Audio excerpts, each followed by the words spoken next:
Okay, I'm going to explain how to build an allocated vote spreadsheet for a county.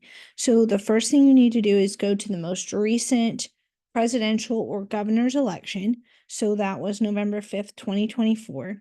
And the easiest thing to do is click on county results here and choose a county. Let's find a county, view county, and then you want to hit export here and you want to get precinct level results.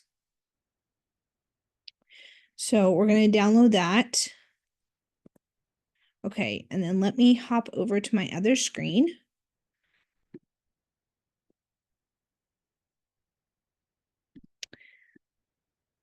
So then you're going to get a spreadsheet with a lot of information on it. This spreadsheet's already done. This is not what the actual spreadsheet looks like. I kept the election date, the precinct number, the candidate number just for sorting purposes, and the candidate just so I had a paper trail that I collected all the correct information. Then you need to save the candidate's total votes. So once you've gotten all this information, put just that information into a sheet. Don't save all the other elections. That would be really overwhelming to deal with. Then you're going to build an algorithm. So you can see my algorithm. Let me see if I can get that to pop up.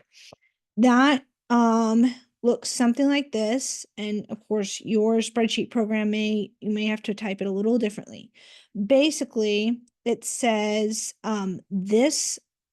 the candidate total votes number divided by 293.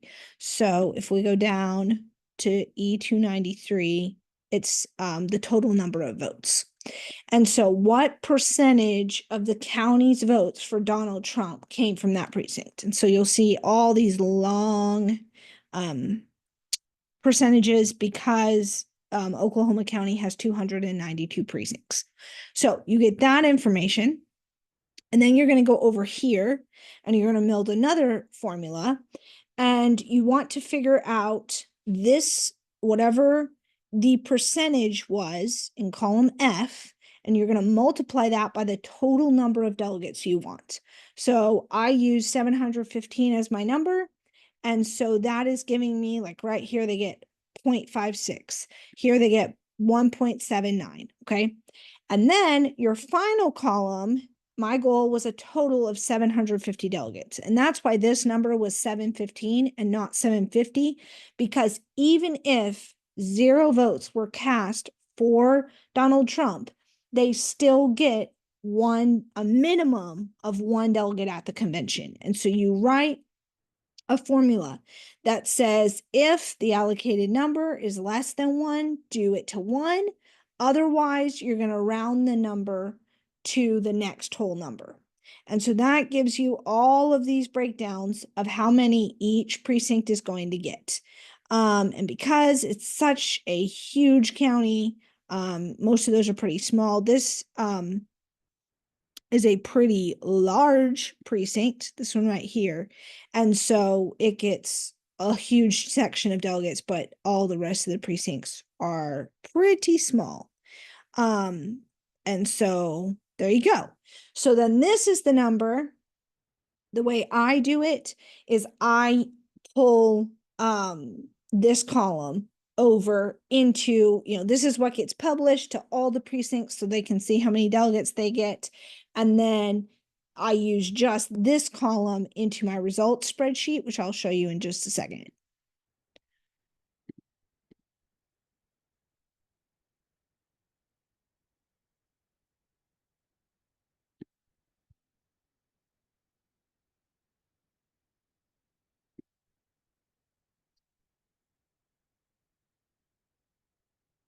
So this is my results spreadsheet.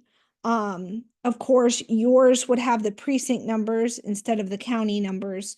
And then this allocated orange column is pulling those numbers from the previous spreadsheet I showed you. And so you put in the allocation, you put in the number of delegates who actually were credentialed on your credentials report.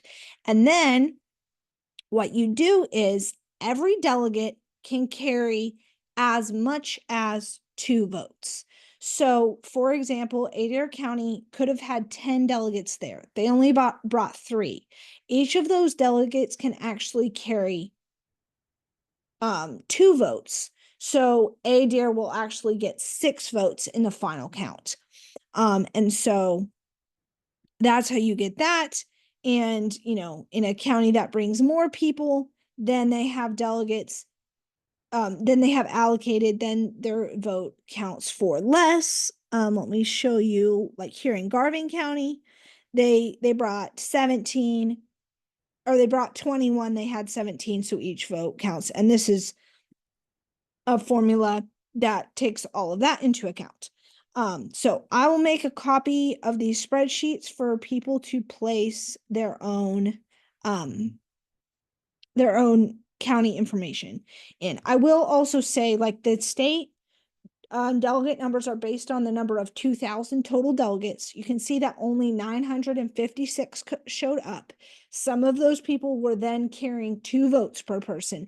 And so the final vote count is around 1,600 votes, not the full 2,000. And it's because some of those counties didn't use the full allocation that they were allowed. And some of them, even with that 2 vote allowance, still couldn't get up to the total number. Or you have counties like Washita County, or the College Republicans, who none of them showed up. And so those are the votes that are left on the table. So these are all things to look at. And this spreadsheet's really helpful because it checks, if, let's say, there's only 3 delegates credentialed, but let's say they had 5 votes yes, this will immediately show you that there's an error in this math and that they overvoted.